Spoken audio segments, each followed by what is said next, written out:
Bismillahirrahmanirrahim. Assalamualaikum warahmatullahi wabarakatuh. Waalaikumsalam warahmatullahi wabarakatuh. Alhamdulillahirabbil alamin wa bihi nasta'inu ala umuri dunya waddin. Wassalatu wassalamu ala asyrafil anbiya'i wal mursalin sayyidina Muhammadin wa ala alihi thayyibin tahirin wa ashabihi al-mayamin al-muntajabin. Rabbi shrah li sadri wa yassir li amri wahlul 'uqdatam min lisani yafqahu qawli. Asyhadu an la ilaha illallah wahdahu la syarika lah wa asyhadu anna Muhammadan abduhu wa rasuluhu alladzi la nabiyya ba'dahu. Assalamu ala al-Husain wa ala Ali ibn al-Husain wa ala auladil Husain wa ala ashabil Husain. Para pemirsa dimanapun berada, alhamdulillah di kesempatan hari ini, hari Jumat, malam Sabtu, malam yang ketiga, kita bisa bertemu kembali di acara majelis ilmu dalam rangka peringatan tahun baru Hijriah, berkaitan dengan perjalanan keluarga Rasulullah dalam menegakkan ajaran-ajaran Islam yang sejati. Para pemirsa, para hadirin semuanya, siaran ini disiarkan dari Kampung Cikondang, Kota Sukabumi,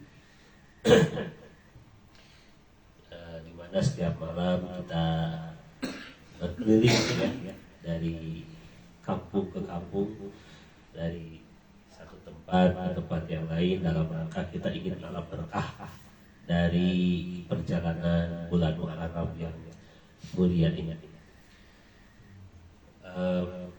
Mudah-mudahan para pemirsa dan juga para hadirin semua tidak bosan dengan majelis ilmu, gitu ya.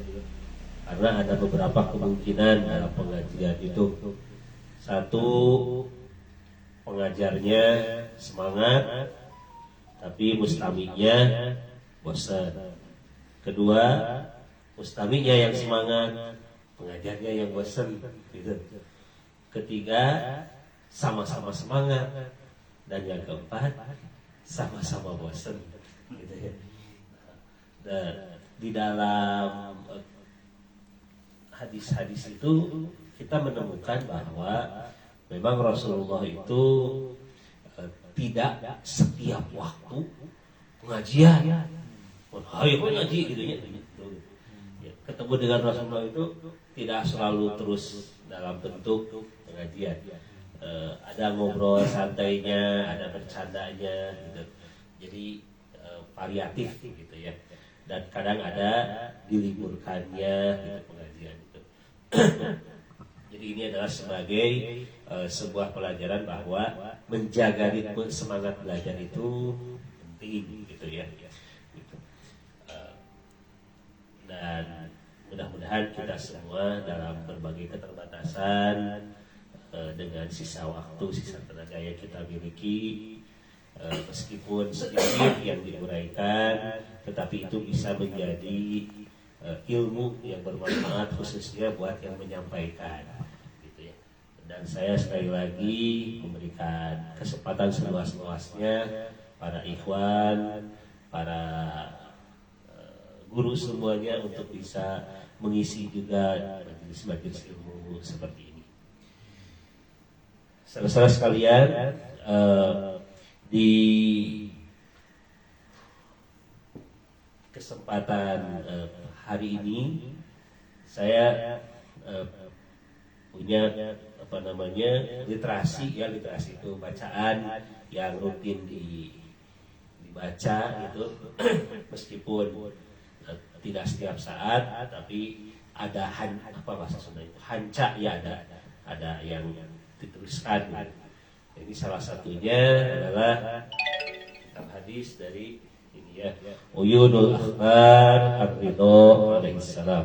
Hadis-hadis cemerlang riwayat Imam Ali Ridho, cicit Rasulullah SAW, yang ditulis oleh Muhammad bin Batawai Al-Qumi. kebetulan pagi ini ketika saya menyelesaikan bab tertentu, pas dibuka lagi ternyata itu pas sekali dengan bab 17 ya, tentang Imam Ridho alaihissalam menafsirkan firman Allah azza wa jalla dari surat As-Saffat ayat 107. A'udzubillahi minasyaitonir rajim. Wa fadainahu bidzibhin 'adzim. Dan kami menebusnya dengan pengorbanan yang agung. Saudara-saudara mungkin sudah pernah membahas, pernah membaca sebelumnya bahwa dalam kisah sebelum Muharram itu kan Zulhijjah, di Zulhijjah itu ada proses penyembelihan hewan kurban, di mana syariatnya itu dimulai dari Nabi Ibrahim alaihissalam yang diperintahkan untuk menyembelih putranya Nabi Ismail alaihissalam.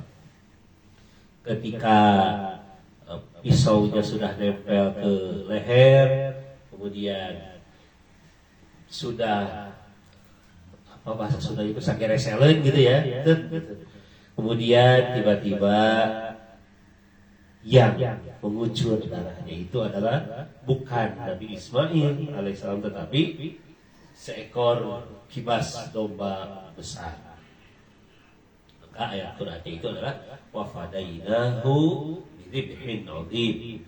Kami menebusnya dengan pengorbanan yang dengan hewan sembelihan yang besar. Nah, tetapi di dalam hadis ini kita akan menemukan keterangan yang lebih bersifat esoteris, bersifat lebih dalam, lebih hakikat, bahwa yang disembelih itu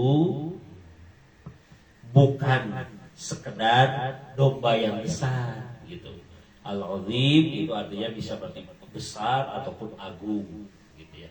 Nah di sini ternyata dari hadis dari Imam Ali Ridho itu adalah kalimat wa fadainahu bidzibhin 'adzim itu adalah pengorbanan yang agung yang terjadi ribuan tahun setelah itu. Gitu. Maka tafsir esoteris, tafsir lebih mendalam terkait ayat ini bukan sekedar penyembelihan domba, tetapi ada pengorbanan agung yang tetap dilakukan, dan itu adalah cucu Rasulullah Shallallahu Alaihi Wasallam, yaitu Imam Husain, Sayyidina Husain, Sayyidus Syuhada yang syahid di Karbala, dan itulah yang dimaksud dengan wafadainahu bidzibhin 'adzim. Nabi Ismail selamat dari penyembelihan Nabi Ibrahim, tetapi kemudian Imam Husain demi menyelamatkan umat Islam maka beliau berkorban untuk tegaknya agama kakeknya, yaitu Rasulullah Shallallahu Alaihi Wasallam. Nah, inilah tafsir dari Imam Ali Ridho ini ya. Ini menarik sekali ini ya. Dan jarang yang dibahas. Baik, selanjutnya kita kembali lagi kepada majelis di malam pertama terkait dengan doa Imam Husain, yaitu di Arafah. Doanya kita ulangi lagi.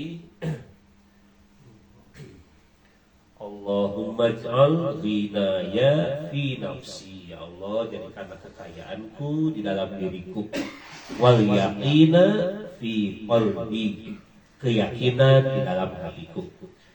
Nah, di hari pertama dan juga hari kemarin kita juga sekali lagi sudah membahas tentang kekayaan di dalam hati kita itu, bahwa kita memiliki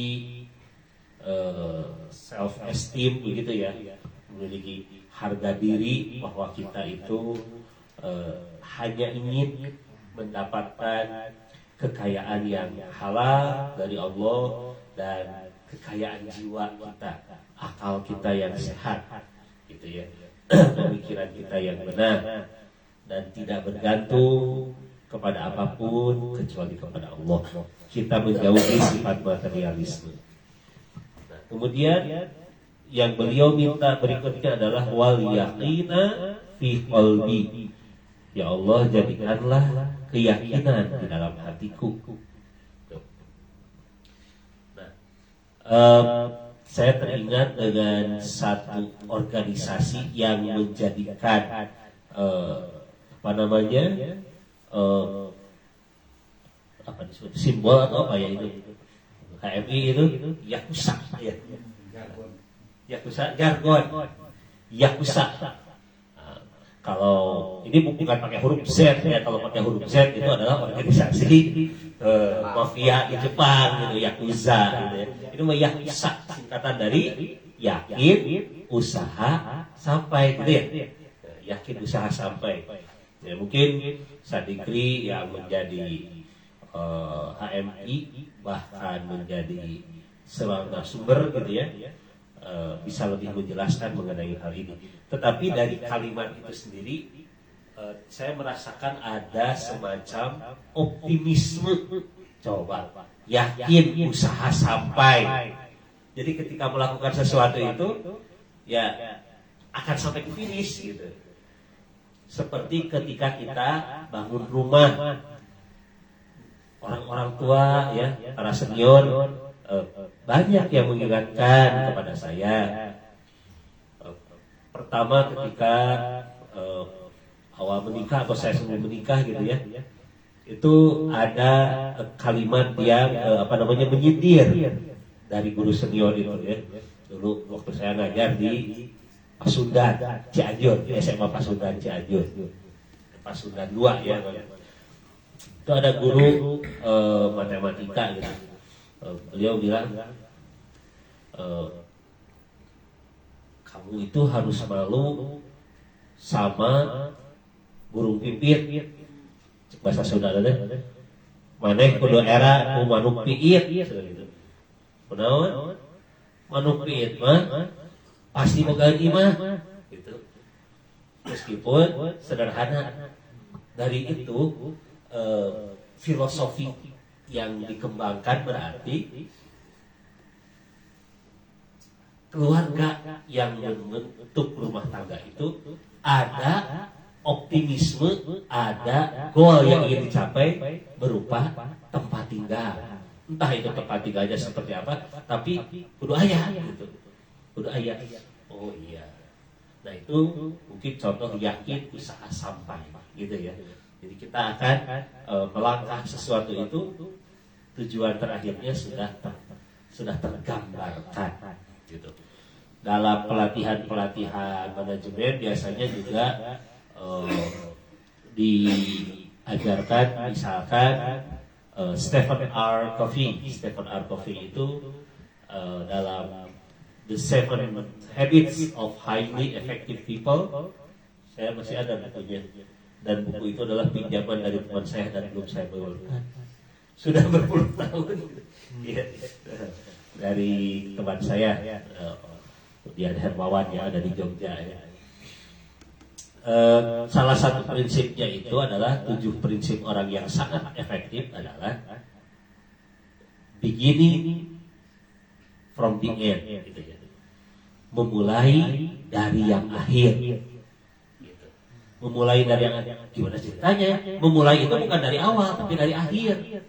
Maksudnya adalah ketika kita melakukan sesuatu sudah jelas ujungnya itu mau apa. Seperti kita tadi mau bikin rumah. Apa yang pertama kali ada di benak kita? Bukan membeli batu, membeli pasir, membeli paku, membeli genteng, bukan kan? Tapi rumah ini mau kayak apa? Gitu kan? Jadi beginning from the end itu memulai dari yang akhir. Oh, saya punya gambaran bahwa rumahnya itu lantai 1 atau lantai 2, kamarnya ada 2, ada 3, WC-nya ada berapa, ada di sini. Gambaran itu yang paling penting di awal itu, gitu. Nah, dengan begitu maka kita yakin bisa mencapai ke arah sana. Nah, ketika kita menjalani fase-fase kehidupan juga, keyakinan-keyakinan itu harus tergambarkan, gitu ya. Nah, Imam Husain alaihissalam meminta kepada Allah keyakinan di dalam hati. Gitu. Nah, kita akan melihat dalam hadis-hadis. Nah, ini bagian sekarang di dalam kitab Mizanul Hikmah juz yang keempat, gitu ya. Itu ternyata dari ratusan bab sejak juz yang ke-1. Nah, ini bab yang bernomor 419, bab terakhir itu adalah al-yaqin, keyakinan. 567 kita baca sebagian ya. Mohon maaf kalau misalkan yang saya bacakan, yang saya maknai itu berbeda dari yang semestinya. Ya mohon masukan, teguran dari para ikhwan semua, dari para guru-guru ya. Ya di sini bab al-yaqin. Kita lihat ya. Oke. Ya. Al-yaqin atau keyakinan. Di sini dimulai dengan ayat Al-Qur'an, a'udzubillahi minasyaitonir rajim, wa ja'alna minhum a'immatan yahduna bi amrina lamma sabaru wa kanu bi ayatina yuqinun. Dan kami jadikan di antara mereka itu pemimpin, bahasa Arabnya a'immah, gitu. Imam satu, kalau imamnya banyak, a'immatan, para pemimpin yang memberi petunjuk dengan perintah kami ketika mereka bersabar, dan adalah mereka meyakini ayat-ayat kami. Jadi ciri imam, gitu, ciri imam yang benar itu adalah dia memberi petunjuk dengan perintah kami. Artinya yang disampaikan 100% persis dengan yang ada di dalam Al-Quran. Itu. Jadi imam itu memang orang yang harus selalu mengerti. Sedangkan mungkin ada kelompok-kelompok di kalangan kaum muslimin yang pokoknya mah kudu aya pemimpin aja, nggak tahu kayak gimana, pokoknya pemimpinnya kalau diheulakeun. Kualitasnya nggak tahu kayak gimana. Dia itu harus teruji secara keilmuan. Maka di sini dia tugasnya adalah memberikan petunjuk dengan perintah kami. Ya, berarti harus sangat paham ayat-ayat Al-Quran dan hadis-hadis. Kemudian ada lagi cirinya adalah ketika mereka sabar sabaru. Jadi imam itu adalah orang yang paling sabar. Gitu. Kita ingat tafsiran esoteris dari ayat Al-Quran, surat ke-19, surat Maryam. A'udzubillahi minasyaitonir rajim. Kaf ha ya ain shad. Itu ya. Nah, itu apa itu? Nah, dalam tafsir disebutkan kafnya itu adalah Karbala, haknya adalah halaka ali Muhammad, yaitu dibantainya keluarga Rasulullah. Kemudian ya, yaitu Yazid, itu pelakunya. Ain itu artinya atos. Apa atos? Haus. Imam Husain dibantai dalam keadaan kehausan karena berhari-hari terhalang dari meminum sungai yang bahkan seandainya hewan anjing dan babi lewat ke sana, nggak ada yang menghalangi untuk minum air dari sungai Ifrat atau Al-Furat itu. Kemudian yang terakhir adalah Sod, gitu ya. Sod itu maksudnya apa? Sabar. Sabar. Imam Husain itu menerima semua cobaan dari Allah itu. Jadi ciri pemimpin itu adalah dia yang sabar. Kemudian wakanu bi ayatina yu'minun, mereka meyakini ayat-ayat kami. Nah, keyakinan itu kuat itu. Harus harus terhunjam dalam jiwa seorang pemimpin, dan kita yang mengikutinya harus mengikuti keyakinan seperti itu. Ada hadis dari Imam Ja'far dari Imam Ali dulu. Naumun ala yaqinin khairun min salatin fi syakkin. Kalimatnya pendek tapi menarik ya. Ini dari kitab Al-Kafi juz kedua halaman 51 hadis ke-1. Naumun tidur ala yaqinin dalam keadaan yakin khairun lebih baik min salatin fi syakkin, lebih baik daripada salat yang dalam keadaan ragu-ragu gitu ya. Jadi kalau kita melihat di majelis ada yang sedang tertidur tong suudohan, itu tidurnya penuh keyakinan. Saya tidak melihat kemana-mana ya, saya melihat terus ke depan. Jadi kenapa? Karena tidur yang dalam keadaan yakin lebih baik daripada sholat dalam keadaan ragu-ragu ya. Sholatnya 2 rakaat, 3 rakaat gitu ya, 4 atau 5 minum nih orang tadi, astagfirullahaladzim. Kita sholatnya sabar ribu kalinya kita itu kan, untuk yang kesekian ribu kalinya masih kene wae lupa ya. Itu adalah menunjukkan dhaifnya kita. Makanya ketika sujud di antara doanya adalah subhanallah wa bihamdi, terakhirnya apa? Irham ya latif, irham abdaka dhaif. Ya Latif, wahai Allah yang maha lembut, irham abdaka dhaif, sayangilah hambamu ini yang penuh dengan kelemahan gitu. Lemah orang yang pikiran lemah gitu ya. Terus salat pirang-pirang 4 rakaat hilap itu tahu di 4 biasanya ya, yang 4 itu suka lupa gitu.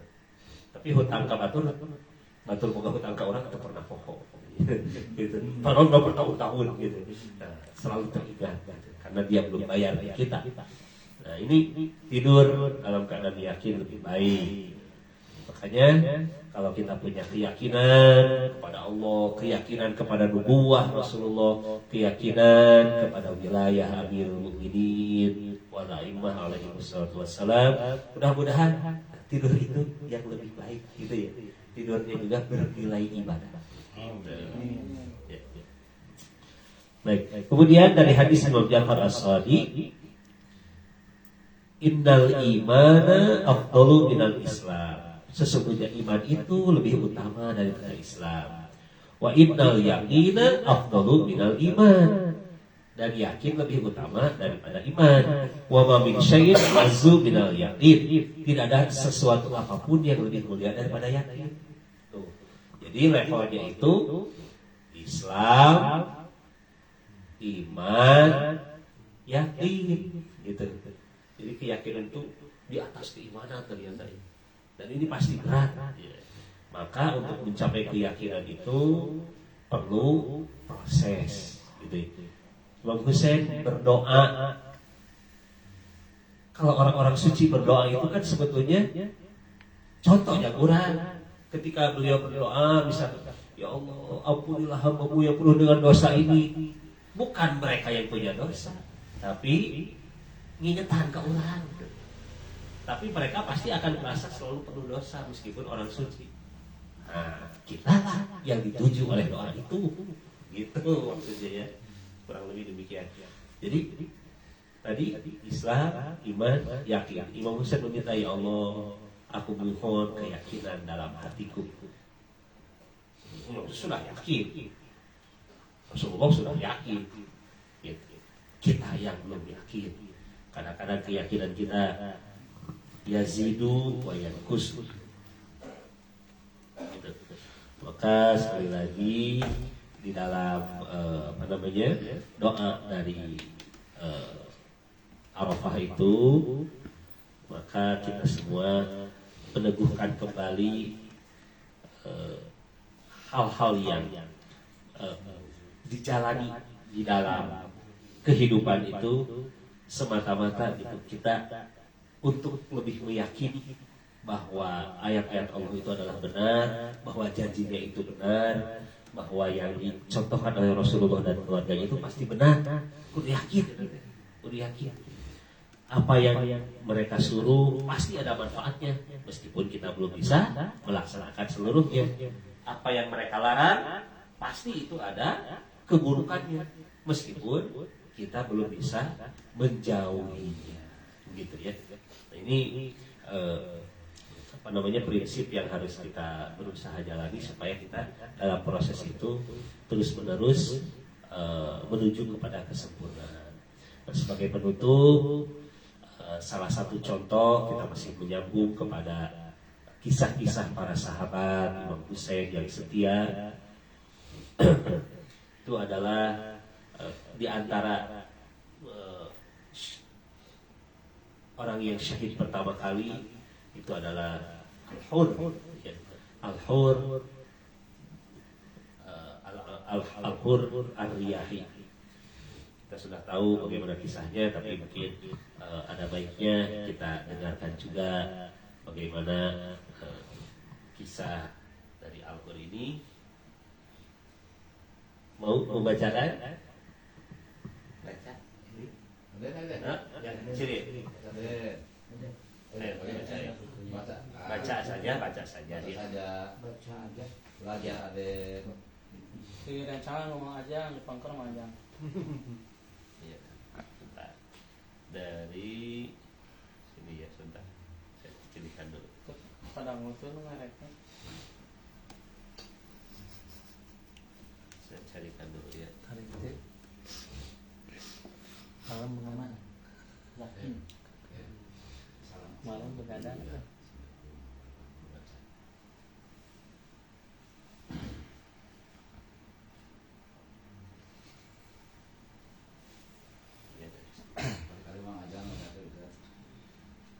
Siapa ajarnya?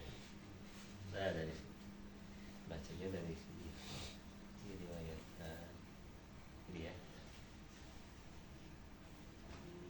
Ini mau bisa. Kau seperti macananya. Sampai akhir. Gitu ya. Oke. Salam dan salawat dulu ya. Assalamualaikum. Nah, saya dari riwayatkan ya. Di sini di tengah silakan. Silakan ini Nasir ya.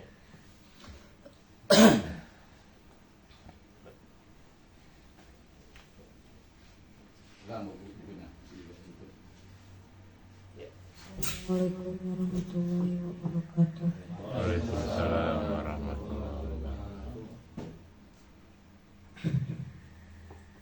Diriwayatkan bahwa Imam Fajar Syahid Mas berkata, ayahku mengatakan bahwa ketika Al-Husain AS berpesan dengan Umar bin Sa'ad dan pertempuran tengah berkecamuk dengan hebatnya, Allah menurunkan pertolongannya hingga kemenangan berada di atas kepala Al-Husain. Lalu Allah memberikan dua pilihan, kemenangan atas musuh-musuhnya atau bertemu dengannya. Al-Husain memilih untuk bertemu dengan Tuhannya. Perawi mengatakan Al-Husain berkata, adakah orang yang masih menginginkan ridho Allah dengan menolong kami? Adakah orang yang masih mau membela kehormatan Rasulullah SAW? Tiba-tiba Hur bin Yazid Al-Riyahi menghadap komandan tertinggi pasukan Ibnu Ziyad Umar bin Sa'ad dan berkata, masihkah kau berniat untuk memerangi orang ini?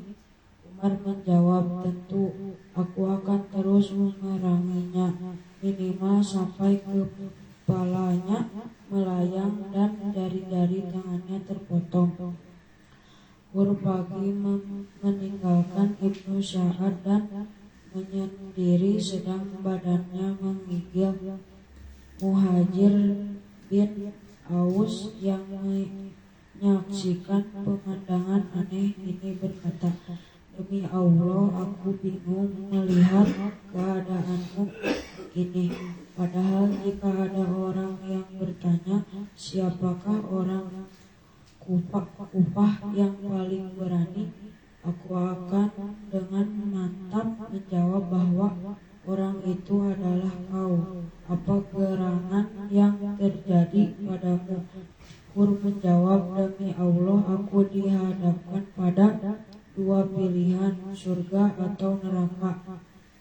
Aku bersumpah bahwa aku lebih memilih surga walaupun mesti dicincang atau dibakar hidup-hidup. Setelah berkata demikian, Hur memacu kudanya dengan cepat menuju perkemahan Al-Husain dengan tangan di atas kepala dan berseru, "Ya Allah, kini aku bertobat kepadamu, terimalah tobatku ini. Aku telah melakukan kesalahan besar dengan memuat rasa takut yang mencekam hati kekasih-kasihmu dan anak-anak putri nabimu." Kepada Al-Husain dia berkata, "Akulah orang yang menghalangimu untuk kembali ke kotamu dan mengiringimu dengan tempat ini. Demi Allah, aku tidak pernah mengira bahwa mereka akan berlaku sekejam ini kepadamu. Kini aku bertobat kepada Allah, masih terbukalah pintu tobat buatku." Al-Husain menjawab, "Ya Allah telah menerima tobatmu, turunlah."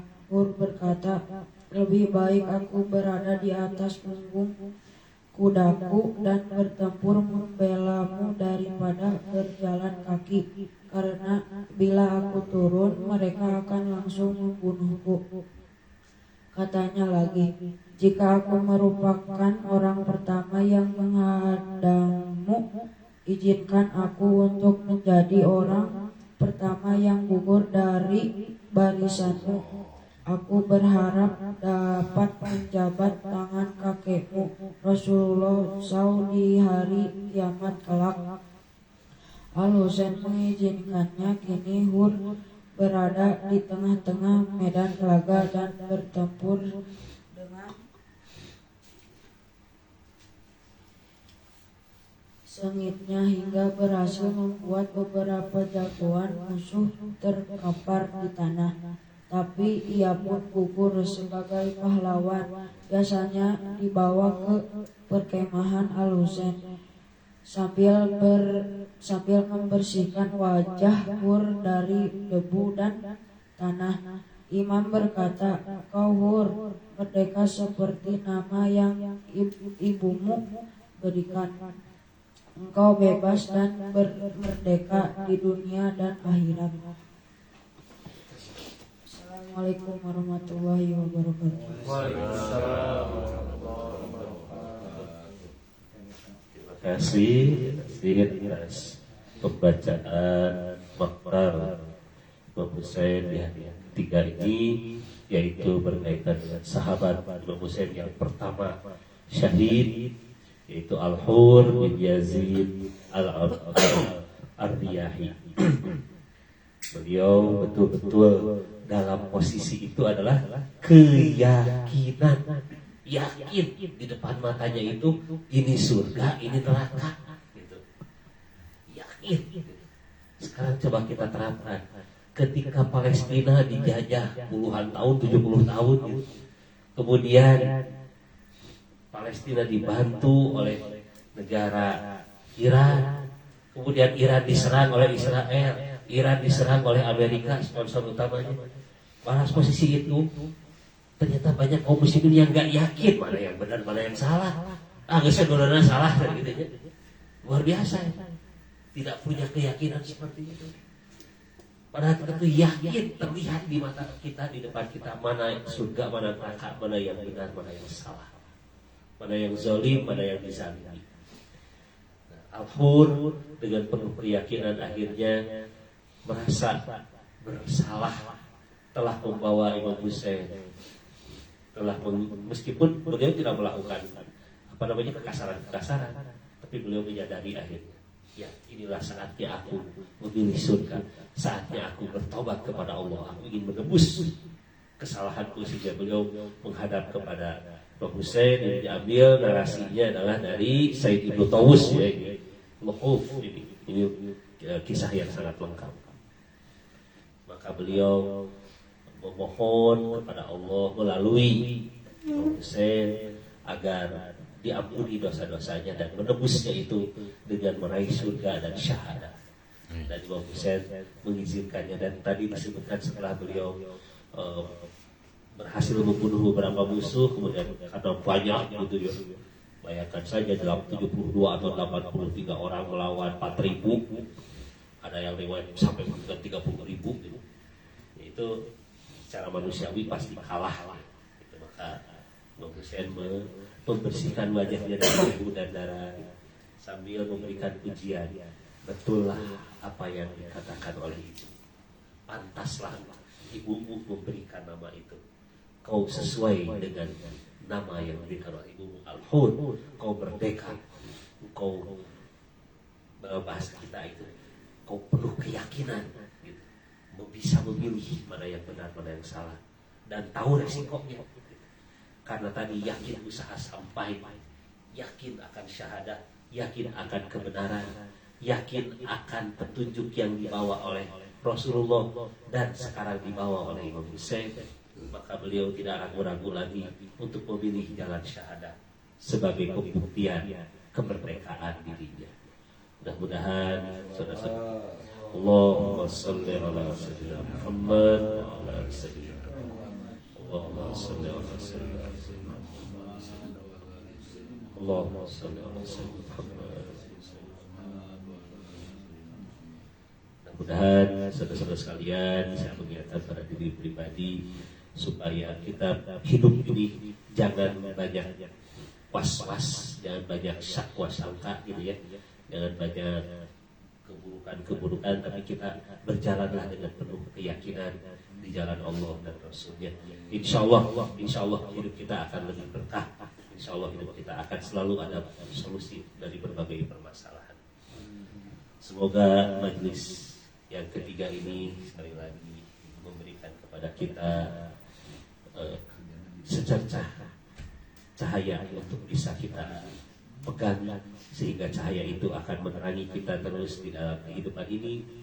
Pada saat kita mengakhiri kehidupan ini, ketika kita masuk ke alam barzah, dan pada akhirnya pada saat kita berhadap ada di hadapan Allah Subhanahu wa taala di dalam alam penghisaban, kita semua senantiasa mendapatkan maghfirah, rahmat, barokah dari Allah Subhanahu wa taala dan syafaat dari Rasulullah sallallahu alaihi wasallam dan keluarganya, khususnya syafaat dari Imam Hussein. Allahumma rzuqna syafa'atul Husain alaihi salam yaumal wurud. Ya Allah, karuniakanlah kepada kami syafaat Imam Hussein pada saat kami sendirian di alam kubur dan di hari penghisaban. Amin ya rabbal alamin. Terima kasih atas perhatiannya. Mohon maaf atas kekurangan kehilafannya. Yang benar dari Allah, yang salahnya dan keburukan saya pribadi, semoga Allah memaafkan saya dan juga kita semua. Wa ma taufiqi illa billah, alaihi tawakkaltu wa ilaihi unib. Wassalamualaikum warahmatullahi wabarakatuh. Waalaikumsalam.